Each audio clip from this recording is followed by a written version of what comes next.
তো গাইস তোমরা যারা যারা আমার ভিডিও দেখো তারা ম্যাক্সিমাম সবাই ইউটিউবার, ইউটিউবে সবার চ্যানেল আছে এবং তোমরা ইউটিউবে ভিডিও আপলোড করো। সো তোমরা ইউটিউবে যখন ভিডিও আপলোড করো তোমাদেরকে ওই ভিডিওর জন্য থাম্বনেল বানাতে হয় এবং সেই থাম্বনেল বানানোর জন্য তোমাদের ফটো পিএনজি ওই থাম্বনেলে ইউজ করতে হয়। সো তোমরা অনেকেই থাম্বনেলের জন্য ফটো ক্লিক করে রাখো, কিন্তু ওই ফটোকে পিএনজি ফটোতে কীভাবে কনভার্ট করবে অনেকেই জানে না। আবার অনেকেই কী করে, ফটো ক্লিক করে এবং অনেকটা টাইম দিয়ে ওই ফটোর ব্যাকগ্রাউন্ড আস্তে আস্তে করে রিমুভ করে। যেমন প্লে স্টোরে অনেকগুলো অ্যাপ পেয়ে যাবে, ব্যাকগ্রাউন্ড ইরেজার, এইভাবে অনেকগুলো অ্যাপ্লিকেশান পেয়ে যাবে। ওই অ্যাপ্লিকেশানের দ্বারা তারা অনেকটা সময় দিয়ে তাদের ফটোর ব্যাকগ্রাউন্ড রিমুভ করে। সো বন্ধুরা, আজকের এই ভিডিওতে আমি তোমাদেরকে বলবো কিভাবে তোমরা এক ক্লিকে তোমাদের ফটোর ব্যাকগ্রাউন্ড রিমুভ করতে পারবে। হ্যাঁ বন্ধুরা, এক ক্লিকে তোমাদের ফটোর ব্যাকগ্রাউন্ড রিমুভ হয়ে যাবে এবং তোমরা তোমাদের ফটোকে সিম্পলি পিএনজি ফটো বানিয়ে নিতে পারবে। পিএনজি ফটো বানিয়ে ওই ফটো তোমরা তোমাদের থাম্বনেল এডিটিংয়ের সময় ইউজ করতে পারো। সো চলো, আজকের ভিডিওটা বেশি বড় হবে না, 2 থেকে 3 মিনিটের ভিডিও হবে। দেখতে থাকো কিভাবে তোমরা তোমাদের ফটো ব্যাকগ্রাউন্ড রিমুভ করবে এক ক্লিকে। সো বেশি না দেরি করে ভিডিওটা শুরু করা যাক। কিন্তু তার আগে তুমি যদি আমার চ্যানেলে নতুন হয়ে থাকো তাহলে অবশ্যই চ্যানেলটা সাবস্ক্রাইব করে নিও।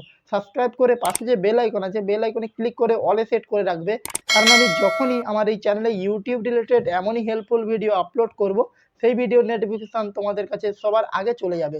সো চলো, আজকের এই ভিডিওটা শুরু করা যাক। সো বন্ধুরা, তোমাদের ফটোর ব্যাকগ্রাউন্ড রিমুভ করার জন্য, তোমাদের ফটো পিএনজি ফটোতে কনভার্ট করার জন্য প্রথমেই তোমাদের ফোনে একটা অ্যাপ্লিকেশান ডাউনলোড করে নিতে হবে। সো অ্যাপটি তোমরা সিম্পলি প্লে স্টোরে পেয়ে যাবে। অ্যাপটি তোমরা প্লে স্টোর থেকে ডাউনলোড করে নিতে পারো। তো সিম্পলি তোমাদের ফোনের প্লে স্টোর ওপেন করবে। প্লে স্টোর ওপেন করার পর সার্চ বারে গিয়ে সার্চ করবে রিমুভ বিজি, ঠিক আছে? এই লিখে সার্চ করবে। আমি এখানে আগে সার্চ করেছিলাম, এই জন্য আমার এখানে শো করছে। সো রিমুভ বিজি এই লিখে তোমরা সার্চ করলে তোমাদের সামনে রিমুভ বিজির যে অ্যাপ্লিকেশানটা তোমাদের সামনে শো হবে। এই যে অ্যাপটা তোমরা তোমাদের ফোনে ডাউনলোড করে নেবে। সো এই অ্যাপটা ডাউনলোড করার পর সিম্পলি ওপেনে ক্লিক করবে এবং অ্যাপটিকে ওপেন করে নেবে। সো রিমুভ বিজি অ্যাপটি ওপেন করলে তোমাদের সামনে এরকম ইন্টারফেস শো হবে। সো এখান থেকে সিম্পলি সামনেই তোমরা দেখতে পাচ্ছ এই যে আপলোড ইমেজ, ঠিক আছে? এই আপলোড ইমেজে ক্লিক করবে। আপলোড ইমেজে ক্লিক করার পর এখান থেকে পারমিশন চাইছে, পারমিশন দিয়ে দিলাম। তারপরে আপলোড ইমেজে ক্লিক করার পর এখানে তোমরা 2 রকম অপশন পাবে, ক্যামেরা আর গ্যালারি, ঠিক আছে? সো এখান থেকে তোমরা যদি গ্যালারি থেকে ফটো চুজ করতে চাও তাহলে গ্যালারি সিলেক্ট করে নেবে। সো আমি এখান থেকে গ্যালারি থেকে একটা ফটো নিয়ে তোমাদেরকে ব্যাকগ্রাউন্ড রিমুভ করে দেখাবো।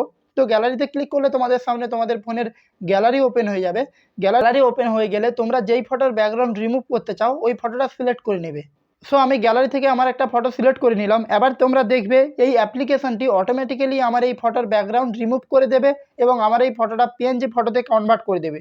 সো এখানে তোমরা দেখতে পাচ্ছ আমার এই ফটোটা পিএনজি ফটোতে কনভার্ট হচ্ছে। কিছুটা সময় নিয়ে তোমার ফটোকে পিএনজি ফটোতে কনভার্ট করে দেবে। তো তোমরা এখানে দেখতে পাচ্ছ কত সুন্দরভাবে এই অ্যাপ্লিকেশানটি আমার ফটোর ব্যাকগ্রাউন্ড রিমুভ করে দিল।